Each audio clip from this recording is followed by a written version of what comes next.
Hello everyone, so we're picking up on the discussion about Scriabin and Stravinsky, and in yesterday's short I read out from Richard Taruskin's book that Stravinsky's own recollections of meeting Scriabin are unreliable.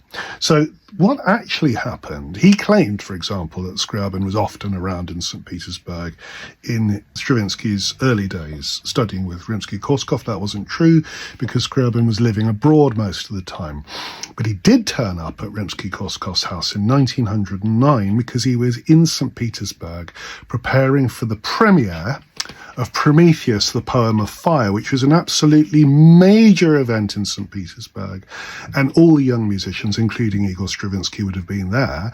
And they would all have been absolutely blown over by the staggering, radical, avant-garde nature, mystical character of the music. Incredible. So they were all there. This is from the recollections of Michael Nessen, who talked about a meeting on a Wednesday, a kind of soiree, where Scriabin turned up at Rimsky-Korsakov's house, and it says, the Scriabins appeared, so that's Scriabin and his wife, from whom he was soon to be estranged. This is after Rimsky's death, but his wife was hosting the soiree.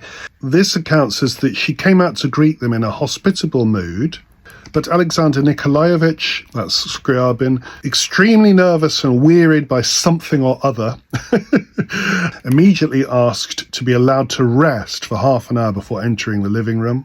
Tatiana Fyodorovna seconded his request, but she herself did join us. So that's his wife. She was a pianist, a very talented pianist. Within 10 minutes, though, Scriabin showed up, completely refreshed and animated, and made immediately for the piano. It seems we all showed him nothing but vocal music. Scriabin praised everyone, and seemingly with sincerity, although of course also with condescension. These, as I recall, were his words: all the authors do please me much. All three of us, that's all three composers there, so that's him, Stravinsky, and Maximilian Steinberg, Stravinsky's big rival in his early days.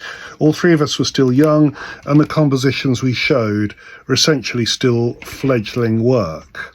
And it seems that Stravinsky showed Scriabin an early piece of his called The Faun and the Shepherdess.